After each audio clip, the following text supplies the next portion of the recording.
In these times of woe, there's no time to woo. I'm like, Paul, shut up. Just stop it. Just stop. I love you. You're killing my whole love for you by talking like that. Then we get introduction into Juliet's mother, Brilliant character. Kind of reminds me of one of the witches from Witches, the original Right. Witches. And there's this like a little Italian servant lady there. She's our nurse. I forget her name. Yeah, she's in a load of stuff. She's brilliant. Professor Sprout from Harry Potter. There you go. Oh yeah. And then we get an introduction into Juliet, and she is nothing like her mother. Her mother is like dressing up as Cleopatra and giving it all the bits and bobs and having a smoke and not giving a shit. And I think she's also lovesick. She doesn't want to get married to Paul Rudd. Is that it? She's not lovesick for anyone in particular. Yeah, she wants love, but she doesn't want to get married. She's also very young, and she's like, I don't know. I don't. What are you talking about? Like, what you talk about, Mama? So you get her a little bit, and it's like, oh, isn't she kind of like Romeo? That's crazy. How they're kind of like soulmates. So we then get Mercurio dressing up as a lady. A little bit of transvestitism. This was the most Shakespearean part to me. This is like the weird costumes and the fucking. Did they only do this because men dressed as women in the Shakespeare plays? Possibly. Mercurio is a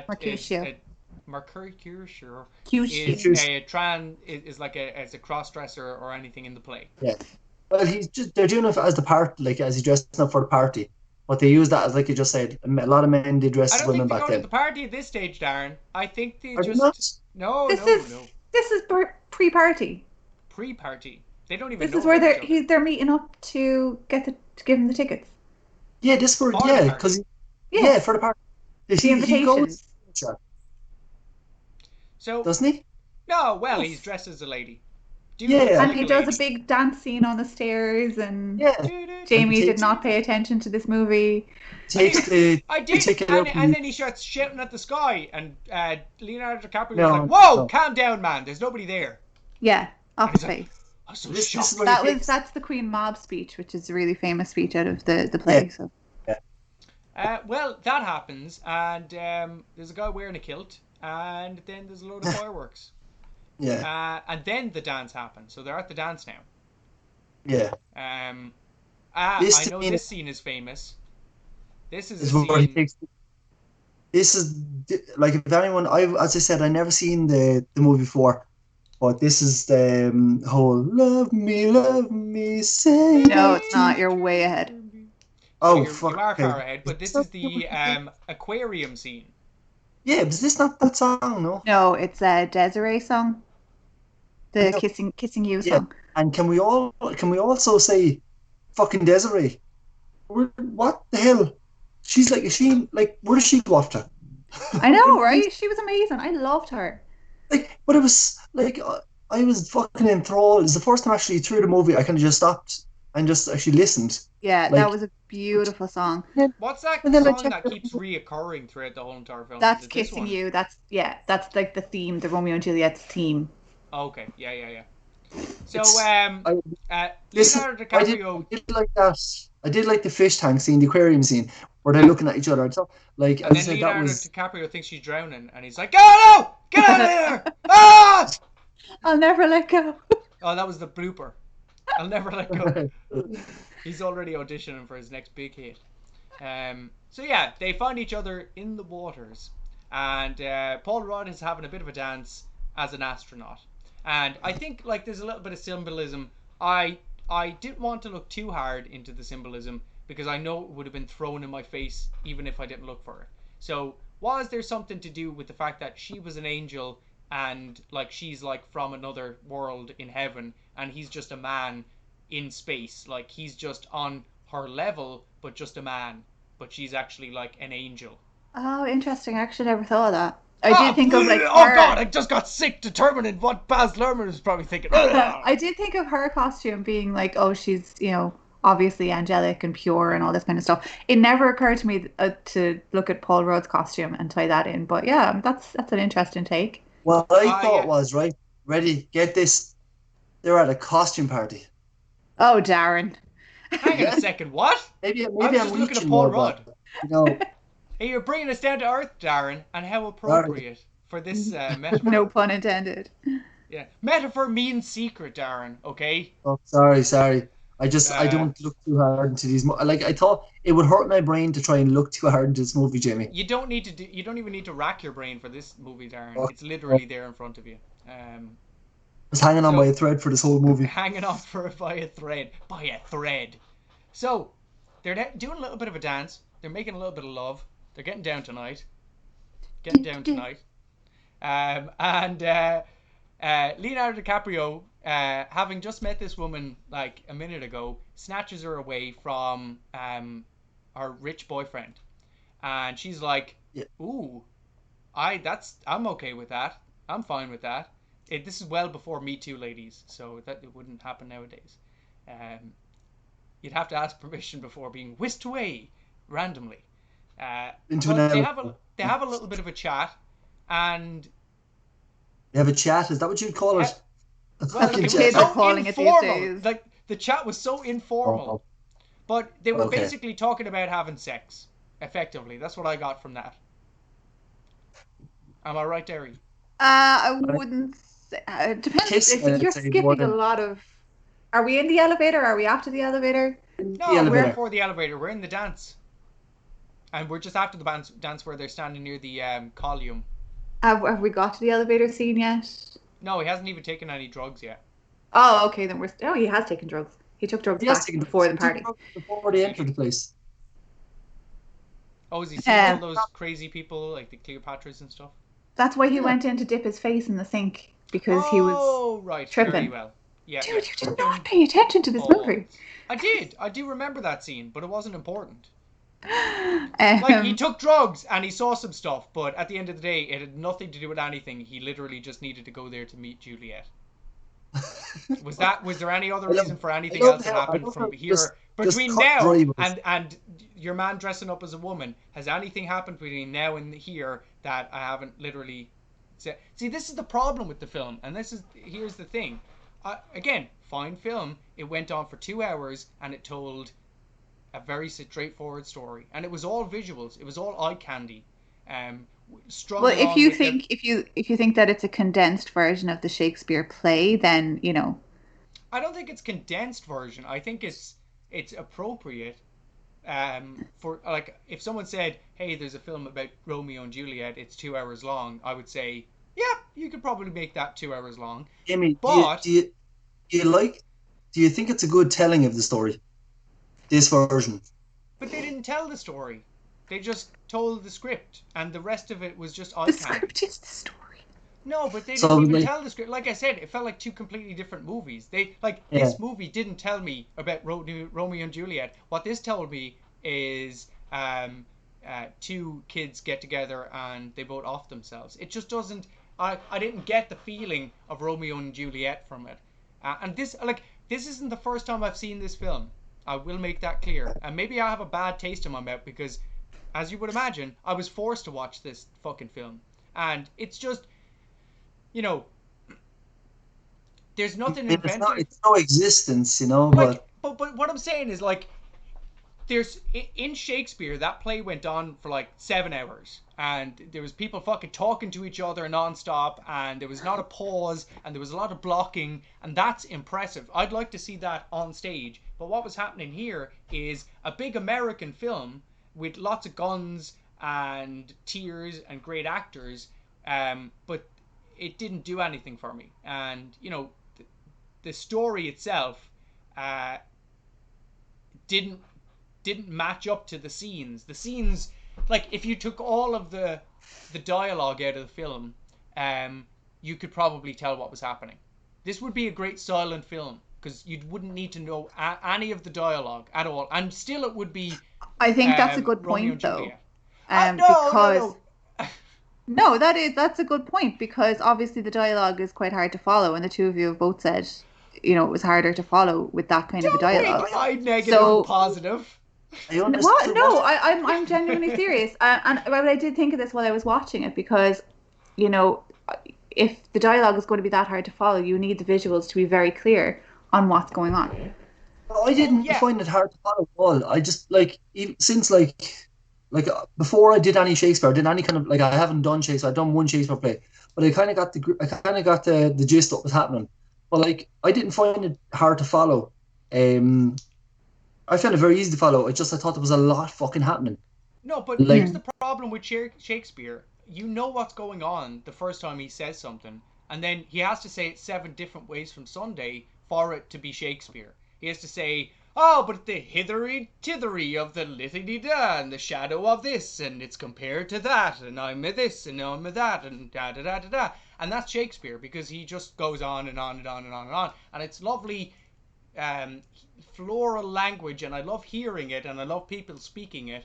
But at the end of the day, they had to cut out all of that, take it down to like, okay, Romeo and Juliet moments, bam, bam, bam, bam, bam. Okay, here's a bit of comedy, but it's not. There's no comedy dialogue.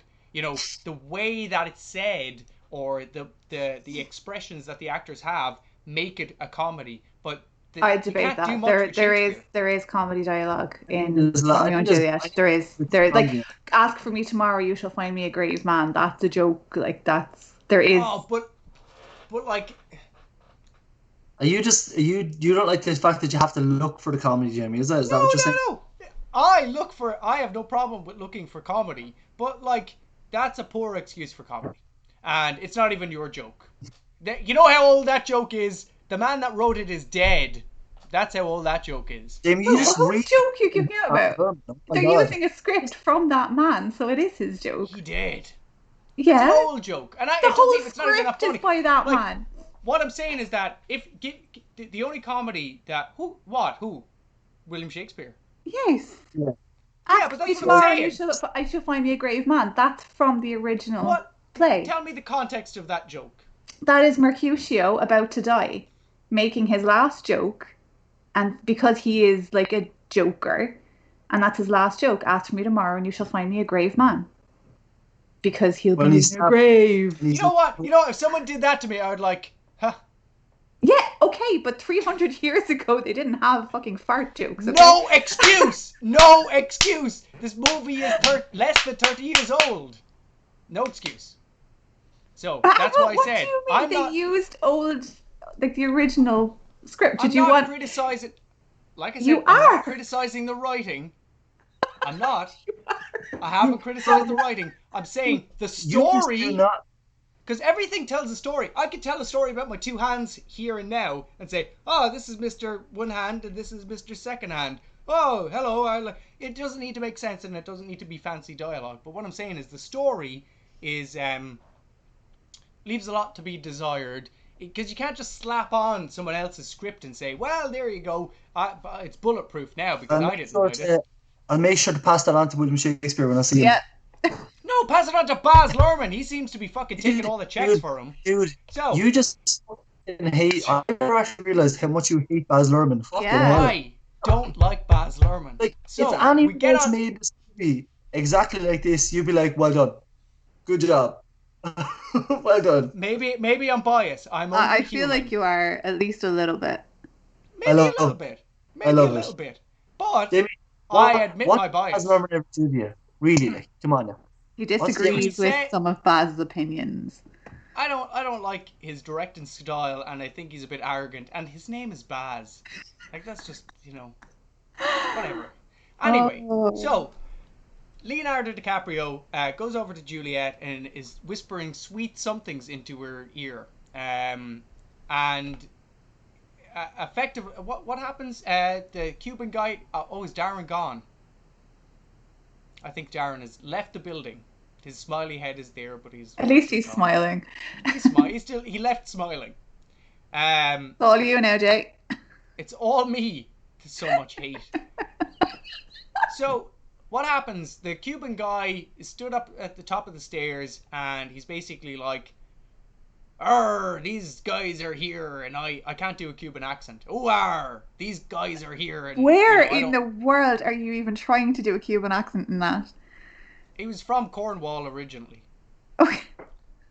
so he's like, these guys are here. Get out of here, you guys, and they do. But then Romeo climbs up a little bit of bush on the side of the building to get up to Juliet. So he gets on up there, and she says her famous line, "Oh, Romeo, Romeo, we're out there, Romeo." And again, that fell a little bit flat for me, you know. But they fall in the water, and they're in the water for a little bit, and That's one of your unnecessary sex appeal scenes. I'll give you that one. them falling in the water. I think Yes. they kind of needed to have that falling in the water. Oh, he's back. Hey, Darren. Sorry, I don't know what happened. We fucking camera went after that. Sorry. It's Where Baz are we? Luhrmann. He's like, Oh. that's it, ending the scream. Where they're in the water. Sorry, the two of them. Yeah. They're both in the water, and they're having a jolly good time of it. And then we get to Romeo's dad cooking up a bit of herb in his alchemical studio, I guess, with two random kids. Why? Who are these kids? That's not Romeo's dad. That's Friar Lawrence. Father I Lawrence. thought that was his dad. No. The guy in the back of the He's limo his with the white father. hair was his dad. Oh, right, okay. Jamie, you're watching a whole different movie, buddy. Yep. Told you. I And thought that was his You were dad. watching, you honestly thought it was crap. No, that was the priest. That's who they go to. I knew he was the priest. I actually didn't think for a second. Hang on a second. Priest can't have children. But never mind. Boss on his back. So who are the kids? Who are the kids? Are they the altar boys? Are they? It seems like he's teaching like botanicals or something. Yeah. Yeah, I didn't know. I should have said this, I didn't know the full story, or I didn't know fucking any of the story of Romeo and Juliet. I knew they died and all that. I knew that part, but like I didn't know any of the story. Now, like I'd like to actually watch the play of it now, because I didn't know who was who and what the fuck was happening. But actually, from this, I know you wouldn't agree with Jamie. I enjoyed this Interpretation. rather than seeing the play first. Yeah, I'm not a big I wouldn't be a big Shakespeare person. I wouldn't drive me to go see a fucking another Shakespeare movie. But I think because this is modernized, that's the reason I like this. So I would go see it. I like Merchant of Venice. That would have been good to see. I've never seen and here's the question. It might be really fucking stupid. Are Romeo and Juliet real people? Is this just something he came up with, or is this like based on Derry? an actual? It is based. So the families are based on old Italian political factions. Okay. I can't remember the names of them completely, and the story is based on somebody else's original story, of course, as Shakespeare likes to do.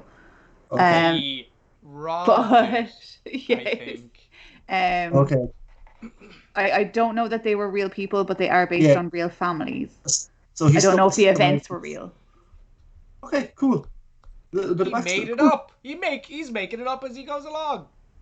Oh God! If only there wasn't such a thing as fiction.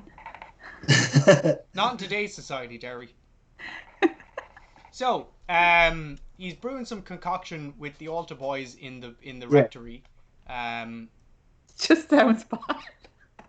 And doesn't. If you've just joined us. Have you just joined us? We're talking about little boys and rectories and priests. So Leonardo DiCaprio appears at the priest's church for reasons. He wants He's a confidant, basically. Yeah. But does he not? Right. Is he not? He wants to ask Mary? No? Yeah. Basically, yeah. He needs the priest in on the plan to have the secret wedding with Juliet. Yeah. Okay. So that's right. So that leads to more questions later on at the end of the movie. So he is like, "Oh, I want to marry Juliet," and the priest is like, "Nope," or he says, "Yeah." He's basically like, "Oh, I'm about? so glad you're over Rosaline. Oh shit, there's another one." Okay, yeah. Basically. And then we go to Mercurio with his top off. Actually, I will just add to that. The reason that the priest goes along with the plan, and there's a bit of a kind of a flash in there, is that he sees it as a way to possibly join the Capulet and Montague families and create peace. That's why he goes along with it. Yeah. Peacemaker. That's exactly what I was thinking. So, Mercurio to Cutio. Mercutio. Yep, he's there. And they're all on the beach again. And I don't know, he's mad about something. What's he mad about? He's mad that he left, Leonardo DiCaprio left them at the end of the party. Is that what it was? Yeah, and I think it was because now he's not going to go with them again. Yeah. And then he goes up and Leonardo DiCaprio sees Leonardo DiCaprio away. And then he's like, are you going to come see your father? Yeah. The Italian maid lady, she's there. Nurse. And she starts talking about, no, I thought she was talking about Juliet. Yeah. She's like, you stay away from Juliet. No. She's like, are your intentions real? Yeah. Yeah, but she went there to be when he says to her about married, like tell her to come to Father Lawrence. What is it called there? What's his name? Father Lawrence. Father Lawrence. When he says to the nurse, tell her to come to Father Lawrence's place, for marriage. She's like, oh, he's true and he's just and he's. So then she's happy. That's why she smiles and gives a slap in the face. Okay. Yeah. Okay. Basically, he didn't just feed her a load of shit last night. He's actually putting a plan in place. But then the Cubans turn up in their sleek outfits. Or the Capulets, as most people would refer to them. They're putting a Capulet in your assulet.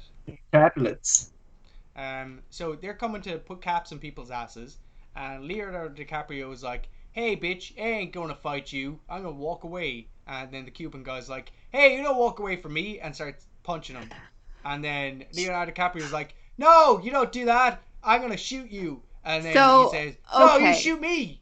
Okay. So basically, this is after the wedding. Yeah. How did we get this far? No, this isn't after the wedding. This is not after the wedding? This is after the wedding. They were married. The reason that he won't fight Tybalt is because he's married to his cousin now, so it must be after the wedding. Because he has a suit on, so he's wearing a suit. Yeah, this is after the wedding. Have you skipped? Which wedding? Oh my god. Romeo and Juliet's wedding. No, they haven't gotten married yet, have they? Oh, they do get married. Yes, do they? There you go. Yes. That's why he wouldn't. But I have to say, so he wouldn't fight Tybalt because Tybalt is now family because he's now married to Juliet. Right. And Tybalt doesn't know they're married, so he's like, you're just a piece of chicken shit, basically. When did they get married in that? Before that scene. So hang on a second. He was with the priest, and then they're at the beach, and they got married in between that. So I think you skipped. I think you have it. Stop, Jamie, in the photos, the screenshots. There's something before, because there's a scene in after he talks to the priest. No, is there? What's the scene after he talks to the priest? No, right. So he talks those poor altar boys. Yeah, he's fuck's sake. He talks to the priest, and then you see him showing up at the beach, and then this is where Mercutio and the lads actually have a fucking they have the guns and stuff. But he shows up in his Hawaiian shirt. So after that, then you see them get married. Oh, I must have skipped that part. Sorry, in the screenshot. Okay. Well, they have a secret wedding anyway, and they have a secret. They elope. Yes. They go to Gretna Green and they have a nice little wedding there, and they're back on the beach, and then they have a little bit of a tiffle, a little bit of a scuffle. John Leguizamo is fucking amazing in this movie. So good. So he's not to be like. I think he's just like a beautiful man. Like he's just a fucking. Like he's like penciled in this fucking movie. His hair is perfect. Yeah. He's so perfectly cast in this movie. Like he's fucking amazing. And then when I think that he did Sid in Ice Age, I'm just like, what a legend. So Mercutio gets a little bit angry, and then he gets stabbed. He's mortally wounded, but he's okay. He looks Just like a he's scratch. okay for a minute, just a scratch. But then he dies. He dies after walking away for a bit, and Yeah. he's So he's like pissed at the Capulets, obviously, and he is pissed at Romeo for not fighting back and letting it happen to him. Yeah. So that's why he's like, plague both your houses. On both your houses.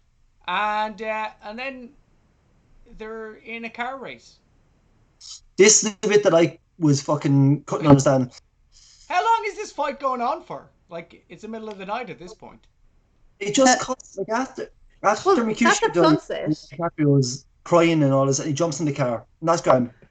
And all of a sudden, then I didn't understand that he was going after the lads in the car. I didn't understand that. I was like, I can understand it now after seeing it, but I'm like, it cut straight to it where the lads are driving and Leonardo DiCaprio is screaming, but it didn't create a clear picture of he was actually trying to kill these guys in the car until you see him hitting the car and he shooting their man on the steps. I didn't have a clue what the So they collide on the car, and then John Leguizamo is like pointing a gun at his head, and DiCaprio's like, shoot me, and then John Leguizamo is like, no, and then Leonardo DiCaprio's like, I'll shoot you then, and he did.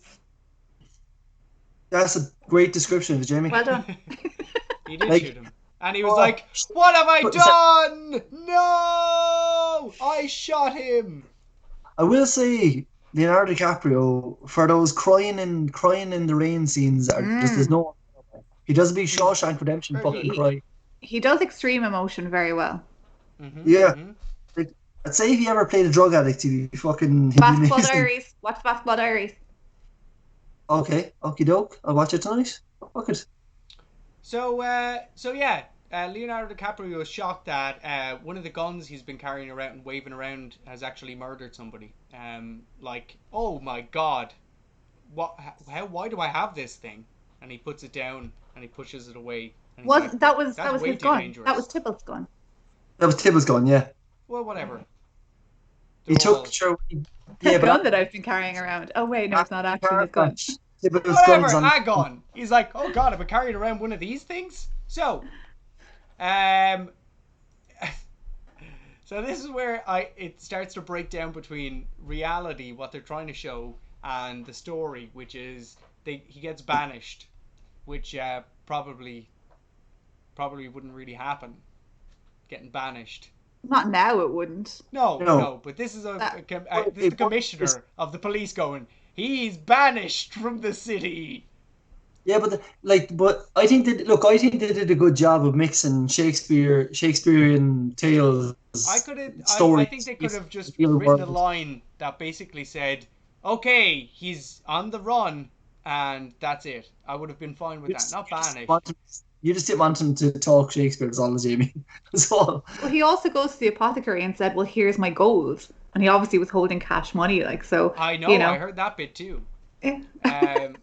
So with that has yet to come. It's more like slang. Why is the police commissioner? You're only saying that because he's black, Derry. Hang on, what? I wasn't talking about him. My goodness. He said he's gold for money. Banished. That part. Banished. He says banished. The police commissioner. Why does he banish someone? No, well, he says the word banished. Okay. Because he's being dramatic, I guess. He's being, hey, police chief, we haven't banished someone since the time of Shakespeare.